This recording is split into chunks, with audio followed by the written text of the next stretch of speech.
दोस्तों आज की इस वीडियो में हम ऑन पेज एसईओ सीखने वाले हैं। एकदम शुरू से अंत तक मैं आपको एकदम अच्छे तरीके से ऑन पेज एसईओ सिखाऊंगा, जिससे कि आप जब आर्टिकल्स लिखते हो तो आपका आर्टिकल पहली बार में ही रैंक होगा गूगल पे और आपको ट्रैफिक आएगा।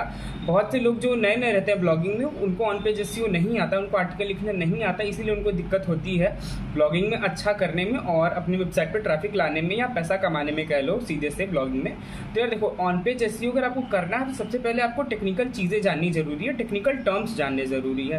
तो यार देखो, सबसे पहले मैं आपको एक्सप्लेन कर रहा हूँ यहाँ से टाइटल टैग। जैसे कि अगर आप कोई भी आर्टिकल या ब्लॉग पोस्ट लिखते हो तो उस पर जो आपका मेन हेडिंग जो रहता है ना, वो होता है टाइटल, ऊपर टाइटल। अभी मैं आपको एक्सप्लेन करूंगा पूरा ब्लॉग पोस्ट दिखा के, लेकिन यहाँ पे मैं अभी आपको एक्सप्लेन कर दे रहा हूँ। जो टाइटल आप लिखते हो ऊपर, वो होता है आपका टाइटल। टाइटल टैग आपका H1 से लिखा हुआ होता है, उसमें आपको ज़्यादा कुछ नहीं करना होता है, वो हमेशा H1 से ही रहेगा। उसके बाद आता है हमारा Meta description. Meta description important होता है क्योंकि जब भी कोई पेज हमारा रैंक करता है गूगल सर्च में, तो जो मेटा डिस्क्रिप्शन है वो अपीयर होता है आपके टाइटल के नीचे, समझे आप। तो अगर आप मेटा डिस्क्रिप्शन आप अगर अच्छे से लिखे हो, थोड़ा अट्रैक्टिव लिखे हो और वो अच्छे से ऑप्टिमाइज है, तो कोई भी अगर यूज़र आ रहा है तो वो वहाँ से क्लिक करेगा और आपकी वेबसाइट पे आएगा, आपकी वेबसाइट का रीच बढ़ेगा।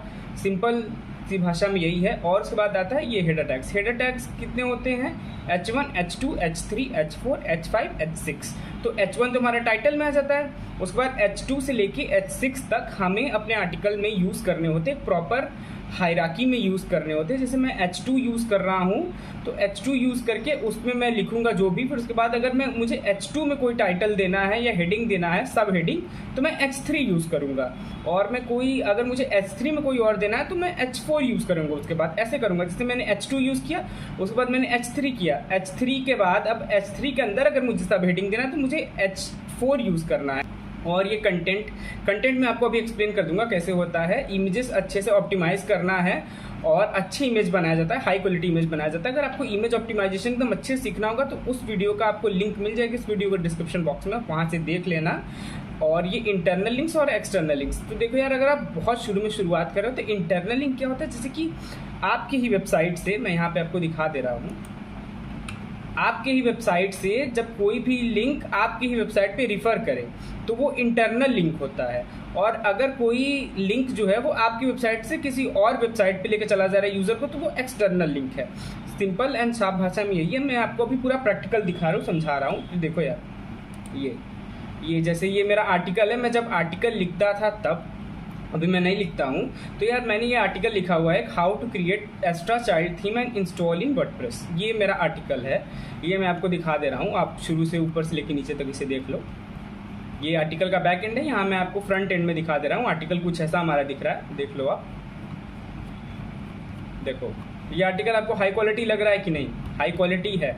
तो यार देखो, अब जैसे कि कोई भी अगर आपको ऑन पेज एसईओ अच्छे से करना है, आर्टिकल लिखना होता है, तो मैं आपको H1 बता रहा था ना, टाइटल टैग। देखो ये जो देख रहे हो ना, ये हेडिंग, ये H1 है। उसके बाद मैं आपको नीचे दिखा दूं, जैसे कि मैंने लिखे हुए हैं सब्सिक्वेंट हेडिंग्स, तो यहाँ पे देखो यार, ये H2 है। यहाँ पे मैंने H2 से हेडिंग देके इसका कंटेंट लिखा हुआ है। उसके बाद मैं आपको नीचे दिखा दूँ, ये देखो, ये भी H2 है, क्योंकि यार ये अलग हेडिंग है, ये अलग हेडिंग है, अलग अलग हेडिंग में मैंने एक्सप्लेन किया है, इसीलिए इसको H2 किया हुआ है। अगर मुझे एक्सप्लेन करना रहता इसी H2 में ही सब हेडिंग लगा के, तो मैं H3 लगा के लिखता, ऐसे करता। तो यार अब इतना चीज़ तो हो गया, लेकिन यहाँ पे अभी आपको, जैसे कि मैं आपको मेटा टैग्स का एग्जाम्पल दिखा दे रहा हूँ। देखो ये रहा, देखो आप देख रहे हो, ये जो नीचे लिखा हुआ डिस्क्रिप्शन, ये कहलाता है मेटा डिस्क्रिप्शन। इसको ऑप्टिमाइज करना बहुत ज़रूरी होता है, क्योंकि बहुत से लोग क्या करते हैं, जो सर्च करते हैं ना, वो मेटा डिस्क्रिप्शन पढ़ते हैं थोड़ा सा, अगर उनको लगता है कुछ कैची या हमको कुछ मिल सकता है अच्छा इससे, क्वालिटी इस कंटेंट से या इस वेबसाइट से, तो वहाँ पे क्लिक करते हैं और जाते हैं उस वेबसाइट पे। सिंपल सी भाषा में ये है। इसीलिए मेटा डिस्क्रिप्शन को ऑप्टिमाइज करना इंपॉर्टेंट होता है। और यहाँ पे मैं आपको अब दिखा दूँ, ये देखो, जैसे कि इंटरनल लिंक मैं आपको बता रहा था। इंटरनल लिंक क्या होता है कि आपकी वेबसाइट पे लोगों को भेजे। तो यार देखो, मैं यहाँ पे क्लिक करता हूँ, यहाँ पे मैंने एक इंटरनल लिंक रीड मोर करके डाला हुआ अपने आर्टिकल में। देखो, इसको मैंने न्यू टैब में डाला हुआ, क्योंकि मेरा, अगर मैं इसको इसी टैब में कर देता, लोगों को भेज देता, तो मेरा सेशन ड्यूरेशन कम हो जाता। यहाँ पे देखो, ये आप देख रहे हो, ये मेरा ही आर्टिकल खुला है, ये होता है इंटरनल लिंक। और ये देखो, जैसे कि ये एक्सटर्नल लिंक है, यहाँ पे मैं जब क्लिक करूँगा तो दूसरे वेबसाइट पे जाऊँगा। देखो आप देख रहे हो, यहाँ पे एक्स्ट्रा चाइल्ड थीम का वेबसाइट आ गया हमारा। यहाँ पे जनरेट करने के लिए। ये एक्स्ट्रा का है वेबसाइट। ये देखो ये एक्सटर्नल लिंक है, ऐसे हो गया। अब इसके बाद मैं आपको दिखा रहा हूँ पूरा ऑन पेज एसईओ सिखा रहा हूँ। देखो यहाँ पे तो मैं रैंक मैथ ही यूज़ कर रहा हूँ, रैंक मैथ क्योंकि मोस्टली लोग यूज़ करते हैं, मैं भी रैंक मैथ यूज़ करता हूँ। देखो ये एक्स्ट्रा चाइल्ड थी, ये हमारा क्या है, फोकस कीवर्ड है, या इसी कीवर्ड पे मैंने एक्स्ट्रा चाइल्ड थीम पे ये आर्टिकल लिखा हुआ है इसी बेसिस पे। तो मैं अब आपको दिखाऊंगा कि कैसे आप अपने आर्टिकल को ऑप्टिमाइज़ करते हो, उसका ऑन पेज स्कोर अच्छा करते हो, तो तब जाके वो गूगल सर्च में रैंक करता है। तो यार देखो यहाँ पे मैं आपको दिखा दूँ साइड में, यहाँ पे पहले मैं आपको दिखा दे रहा हूँ। देखो ये ऊपर आपको यहाँ पे आना है, अपना कीवर्ड डालना है, यहाँ पे एंटर करना है। आप देखो मैंने जैसे ही अपना एक्स्ट्रा चाइल्ड थीम डाला यहाँ पे कीवर्ड, आप देख सकते हो 90 स्कोर दिखा रहा है रैंक मैथ। मतलब ये आर्टिकल बहुत अच्छा है। अगर जब भी आप अपना आर्टिकल लिखते हो यहाँ पे अगर आपको रैंक मैथ में 80 या उससे अधिक का स्कोर मिल रहा है तो आपका आर्टिकल हाईली ऑप्टिमाइज्ड है। मैं ये नहीं कह रहा हूँ कि आप 100 स्कोर करोगे रैंक मैथ में तभी आपका आर्टिकल ऑप्टिमाइज है। आपको अपना आर्टिकल जो लिखना है वो एक यूज़र के हिसाब से लिखना है। जब भी कोई यूज़र आए आपके वेबसाइट पे आपका आर्टिकल पढ़े तो उसको वैल्यू मिलनी चाहिए, गूगल यही चाहता है आपसे। तो आपको उसी को ध्यान रख के मद्देनज़र रख के लिखना है आर्टिकल। अब यहाँ पे मैं आपको टेक्निकल चीज़ें एक्सप्लेन कर रहा हूँ। तो यार देखो जैसे कि ये इंटरनल लिंक और एक्सटर्नल लिंक से हम शुरू करते हैं। देखो आप कितना भी अच्छा आर्टिकल लिख लो, अगर आप इंटरनल लिंक एक्सटर्नल लिंक अच्छे से नहीं डाल लो अपने वेबसाइट पे आर्टिकल पे, तो आपका आर्टिकल अच्छा नहीं हो सकता है। गूगल उसको बेकार ही समझेगा जब क्रॉल करेगा। तो यार देखो अगर आपको अच्छा करना है तो आपको इंटरनल लिंक डालने हैं 2 या 2 से ज़्यादा। एक्सटर्नल लिंक आपको 1 या 1 से ज़्यादा डालना है, लेकिन एक्सटर्नल लिंक जब आपको डालना है उसको डू फॉलो करना है। अब देखो एग्जांपल, देखो जैसे भी यहाँ पे मैंने इंटरनल लिंक डाला हुआ है ना, ये मेरा इंटरनल लिंक है। अब जैसे यहाँ पे मुझे कोई नेचुरल ये कीवर्ड नहीं मिल रहा था जिसपे कि मैं अपने किसी और उसका डाल दूँ इंटरनल लिंक, जैसे कि एक इसी भी यही ले लेते हैं, यही वर्ड में ले लेता हूँ वर्डप्रेस थीम्स। अगर मैंने कुछ वर्डप्रेस थीम्स पे लिखा रहता तो मैं यहाँ पे लिंकिंग कर देता, अपना एक लिंक डाल देता इंटरनल लिंक, लेकिन मैंने नहीं लिखा हुआ तो मैं यहाँ पे नहीं कर रहा हूँ। इसीलिए मैं यहाँ पे रीड मोर करके कर रहा हूँ। ये नेचुरल तरीका ही है इंटरनल लिंकिंग का। उसके बाद एक्सटर्नल लिंक आप देख सकते हो using extra child theme generator, जो कि चाइल्ड थीम जनरेटर यहाँ से खुलेगा।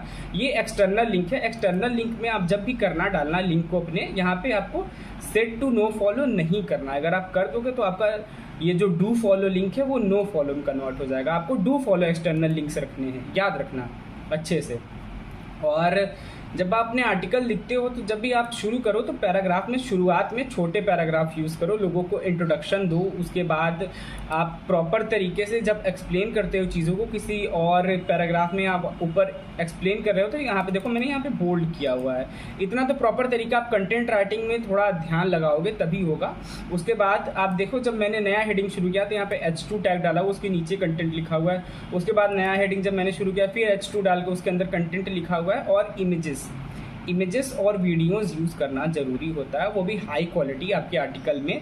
क्योंकि ये क्या करते हैं कि यूज़र का जो कोई भी यूज़र आपका आर्टिकल या वेबसाइट पे कुछ भी पढ़ रहा है ना, वो ज़्यादा देर तक रुकेगा, रिटेंशन बढ़ाएगा उसका।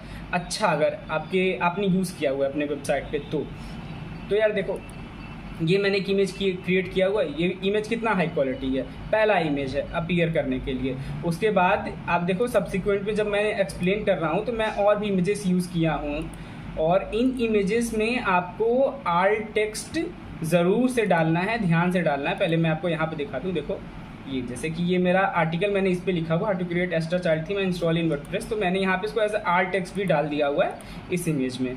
आप जो भी इमेज यूज़ करोगे उसमें आल्ट टेक्स्ट ज़रूर है डालना, ज़रूरी है डालना। अगर आप आल्ट टेक्स्ट नहीं डालोगे तो आपका जो इमेज है वो अच्छे से ऑप्टिमाइज़ नहीं होगा। अगर आपको इमेज ऑप्टिमाइजेशन अच्छे से सीखना हो तो आपको उसका भी वीडियो मिल जाएगा इस वीडियो के डिस्क्रिप्शन बॉक्स में, आप वहाँ से देख लेना। और मैं कहाँ पे था एक्सप्लेन कर रहा था, मैंने यहाँ पे आर्टिकल में एक्सप्लेन कर रहा था ना। हाँ तो देखो यार ये हो गया हमारा पूरा ओवरऑल आर्टिकल कैसा दिख रहा है। यहाँ पे मैं रैंक मैथ खोला हुआ था। देखो अभी रैंक मैथ में ये हमारा स्कोर और बढ़ेगा, लेकिन हमें ज़बरदस्ती नहीं करना है ना, ज़बरदस्ती नहीं करना है। यहाँ पे आप देखो टाइटल रीडेबिलिटी में दिखा रहा है 2 एरर। ये कह रहा है कि आपको पॉजिटिव या निगेटिव सेंटीमेंट वर्ड ऐड करना है और एक नंबर ऐड करना है अपने इसमें।